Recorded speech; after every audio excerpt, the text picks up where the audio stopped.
snack.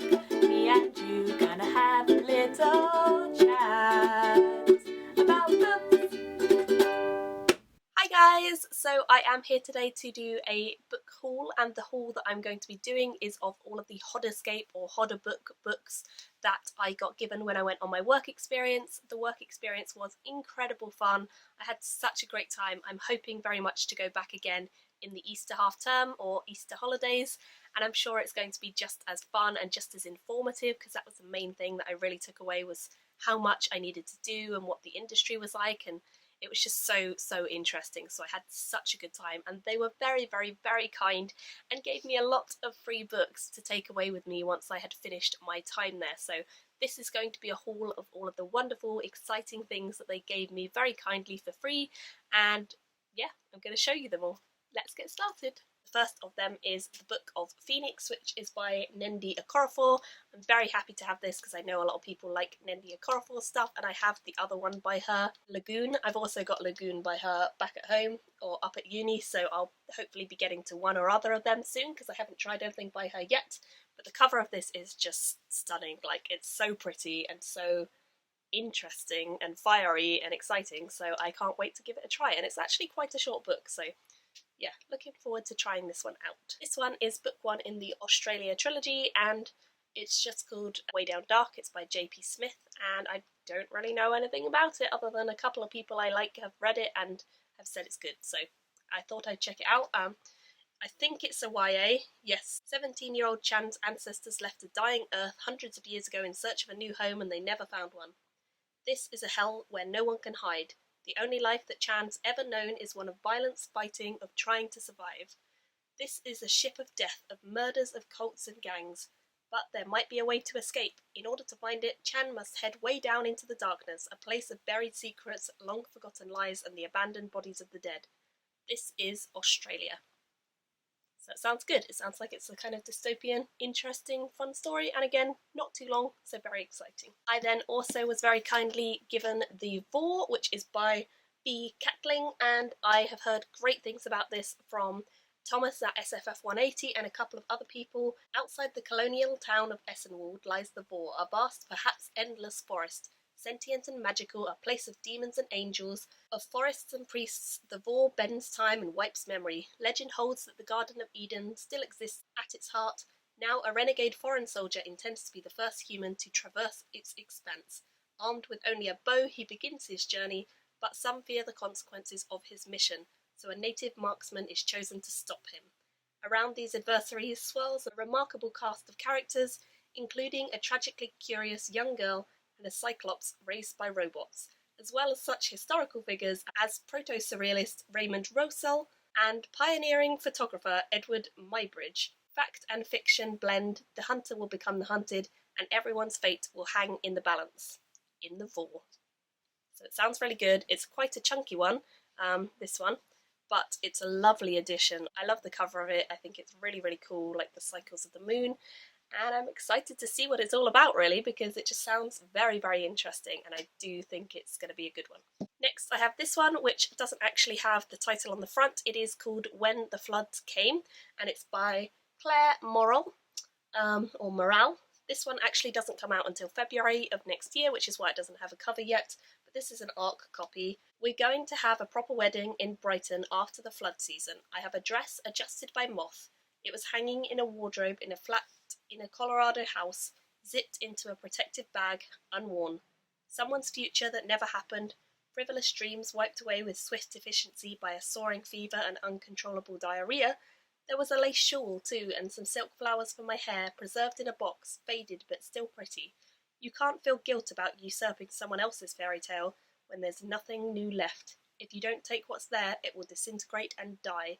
The philosophy of survival, a matter of common sense. So it sounds really interesting. Obviously, it says that she's a really good author. I'm excited. I'm very intrigued by this one because I honestly have no idea whether I'm going to like it or not and what it's all about, but it just sounds interesting, so very happy to have it. Next, I have Natural Histories. This one I adore the cover of. It is so pretty. And this is by Brett Westwood and Stephen Moss. Prepare to dive to the depths of the sea with the 40-foot giant squid travel through space after meteors shooting towards the Earth, and join a dangerous expedition to Antarctica to find the Emperor Penguin's egg. Discover fleas dressed as nuns, a defeated prince hiding from his enemies in an old oak tree, and a plant whose legendary screams could drive you mad. It tells the story of how our relationships with 25 unexpected creatures have permanently changed the way that we see the world. Packed full of fascinating science, history and folklore, it's a beautiful book that brings you face to face with nature in all its wonder, complexity and invention. So it sounds really cool. I think it is non-fiction, but I'm really, really intrigued, and I've heard great things about this, and the cover is just so stunning. So who can say no to that? Another one that I was very kindly given by Hodder is Slade House, which is by David Mitchell. This is a tiny book. Didn't realise quite how tiny it was, but it's so small and very cute, and I love the cover again. It's really, really beautiful. It says, "I've stopped because the far end of the garden, the wall with the small black door, it's gone all faint and dim, not because of evening, it can't even be 4 o'clock yet, not because it's misty either. I look up, the sky's still bluish, like it was before. It's the garden itself. The garden's fading away." So I think that's a little quote from inside the book, and it just sounds really cool. I think it is slightly darker than a lot of his other books, but I'm really intrigued, and yeah, happy to have it again. The next one that I have is The Loney, which is a book I've heard so many good things about. I heard a lot of people talking about this at FantasyCon when I was there. And this is by Andrew Michael Hurley, and I don't know a lot about it other than I think it's meant to be kind of horror. If it had another name I never knew, but the locals call it The Loney, the strange nowhere between the Wire and the Loon, where Hanny and I went every Easter time with Mama, Father and Mr. and Mrs. Beldebos and Father Wilfred, the parish priest. It was impossible to truly know the place. It changed with each influx and retreat, and the neap tides would reveal the skeletons of those who thought they could escape its insidious currents. No one ever went near the water. No one apart from us, that is. So it sounds really good, and I'm very excited to try it out, and hopefully it will be very good as well as sounding very good. So I'm intrigued, and it looks, again, very beautiful. I love the integration of the Y into the trees. It's very, very cool. The Bazaar of Bad Dreams, it's by Stephen King. This is an ARC copy, and it just says, "I've made some things for you. You see them laid out before you in the moonlight, but before you look at the little handcrafted treasures I have for sale, come a little closer. I don't bite, except I suspect you know that's not entirely true." So again, I think this is more horror than anything else. It's already out, but I just have a ARC copy, and yeah, obviously most people know Stephen King is a pretty good writer, and he's very, very well known, so I'm excited to have this, so yay.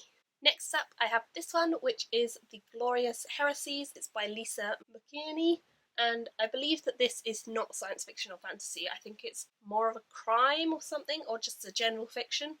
One messy murder affects the lives of 5 misfits who exist on the fringes of Ireland's post-crash society. Ryan is a 15-year-old drug dealer desperate not to turn out like his alcoholic father Tony, whose obsession with his unhinged next-door neighbour threatens to ruin him and his family.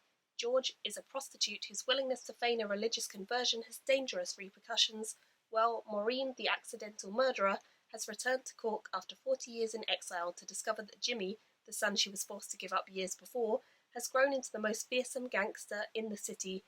In seeking atonement for the murder and multitude of other perceived sins, Maureen threatens to destroy everything her son has worked so hard for, while her actions risk bringing the intertwined lives of the Irish underworld into the spotlight.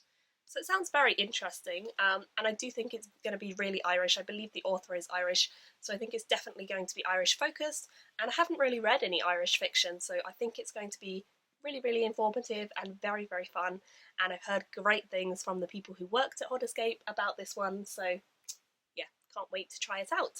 This one, it is again by Stephen King. It's called Mr. Mercedes. Presumably it is a thriller. Bill Hodges, retired cop, tormented by the Mercedes massacre, a case he never solved. Brady Hartsfeld, a perpetrator of that notorious crime and preparing to kill again. Now each is closing in on the other. Mega stakes race against time from worldwide best-selling master of suspense. Exciting. Sounds like it's going to be a fun thriller. And the next one that I have is Grey Mountain. This is by John Grisham. I was very kindly given this at the insight into Publishing Day that Hodderscape and Hodder did when I went up to London. They gave us each one of these in our gift bags. So this one just says, Donovan Gray is ruthless and fearless, just the kind of lawyer that you need. Samantha Kofer is a world away from her former life at New York's biggest law firm. If she is going to survive in coal country, she needs to start learning fast. Because, as Donovan knows only too well, the mountains have their own laws, and standing up for the truth means putting your life on the line. That's that one. So that is all of the books that I got from Hodderscape, or Hodder Books generally. They were so kind and lovely and gave loads of them to me, and I have so many high hopes for all of them because I'm sure they're going to be fantastic. And if you haven't checked out all of my other book hauls recently, I've done a Christmas book haul. So I got a lot of new books around Christmas time, so definitely go and check them out, and thank you all for watching. Me and you gonna have a little chat about books.